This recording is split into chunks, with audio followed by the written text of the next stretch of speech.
Oh. Beef fillet or beef tenderloin. It's one of the most tender cuts of meat out there. It's called tenderloin for a reason. But sometimes it gets a bad rep, particularly from chefs, calling it the cut with no taste, which is not entirely true. A good piece of grass-fed fillet is still very flavoursome. But today, to enhance the beefy goodness, we're going to marinate it with some Shio Koji, one of my favourite marinades that has all the goodness of miso without the recognisable and sometimes overpowering taste. So, very simple. You treat this like salt, like as if you were dry brining a piece of steak. You simply cover it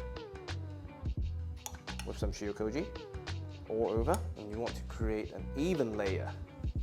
The salt content would break down the muscle fibers, tenderizing the meat, and the enzymes from the koji would give it some extra umami, heightening the beefy goodness of this beautiful grass-fed fillet.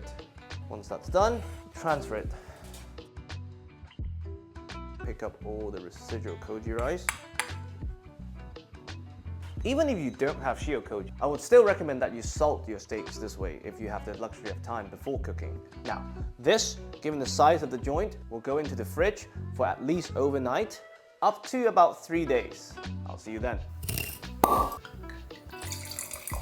The beef fillet has firmed up slightly, and as you can see, it has released some moisture because of the salt content.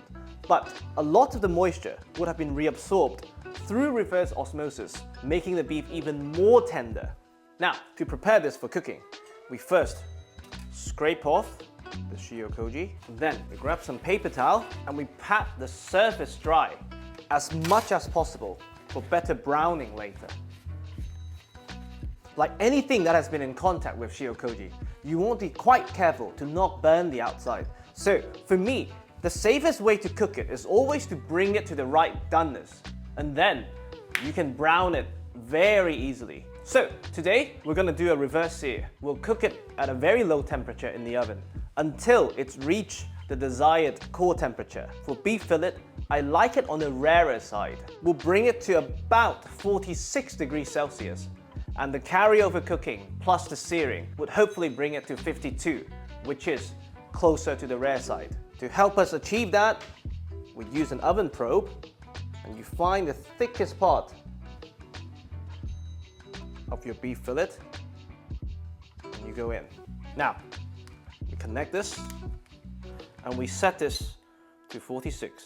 This now goes into a preheated oven, depending on how much time you have. So, if you're not in a hurry, cook this at 90 degrees Celsius, and you'll have perfect end-to-end doneness. If you want to eat a bit quicker, I normally go as high as 120, but nothing more. While our beautiful fillet is cooking, not that it needs a sauce, but for Shio Koji, I like to add a bit of extra umami. So today, we're gonna make a sauce au jus with a bit of dry morels and a bit of bok-choy. This all started as a leftover dish, and it turned out to be so amazing that it's now become a staple for fillet steak in our household.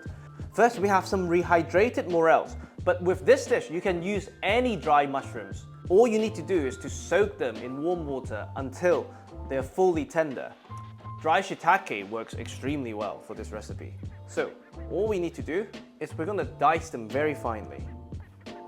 Dry mushrooms give you so much depth of flavors that fresh mushrooms would never give you. And it's packed with umami. And the plus side is, when you use dry mushrooms, the liquid you use to rehydrate the mushroom, it's a wonderful, wonderful dashi on its own. And of course, we're gonna add that to our jus, or sauce, or whatever you want to call it. And we have some baby bok-choy.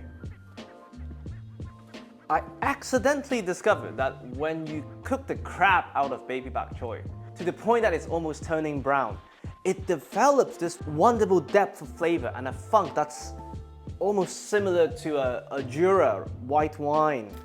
And it works so well with the beef fillet. Once again, just chop them up. Because we're gonna cook it for quite a bit, I will definitely keep the stalks because they are actually quite flavoursome. Perfect. Now, medium-high heat. If you could get your hands on dry bok-choy and rehydrate them, even better. Once the saucepan's hot, a bit of olive oil, and we add our mushrooms. And we cook them to concentrate their flavors even more. Immediately, the room smells like morels. We salt, and we add some black pepper. Mushrooms and black pepper, they always work well together. Perfect. Now, we add the bok-choy. And you want to cook out the bok-choy a bit. Again, to evaporate its water content, to concentrate its flavors. The steam you're seeing, that's the water content evaporating. Once the bok-choy has wilted, we add our mushroom dashi. Perfect. Now, we scrape the bottom of the saucepan for any burnt bits because they're full of flavors. It's very tempting to add like a dash of soy or some salted anchovy puree to add even more umami, but this sauce has a wonderful cleanness to it that balances the Shio Koji sweetness really well. Taste, and then you can decide for yourself whether you want to add something else. All right, once it's back to a boil, you lower the heat to medium and just let it simmer while your steak is cooking. If it's getting too dry, just add a small dash of water, just enough to cover all the ingredients. And I'll see you in a tiny bit. All right, once we've hit the desired temperature, we can sear our steak.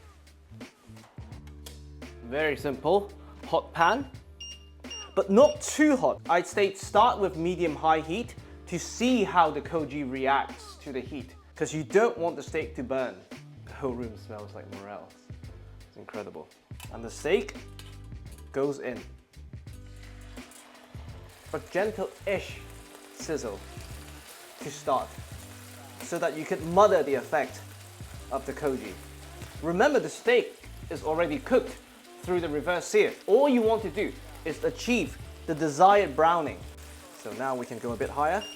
I'm pressing down with a spatula just to maximize the surface area that is in contact with the very hot pan. Again, this will help us achieve better browning, more even browning, Maillard reaction, protein with high heat. We leave this to rest for 5 to 10 minutes just to let the temperature even out. And then we can carve and plate. All right, after about 5 minutes, let's plate.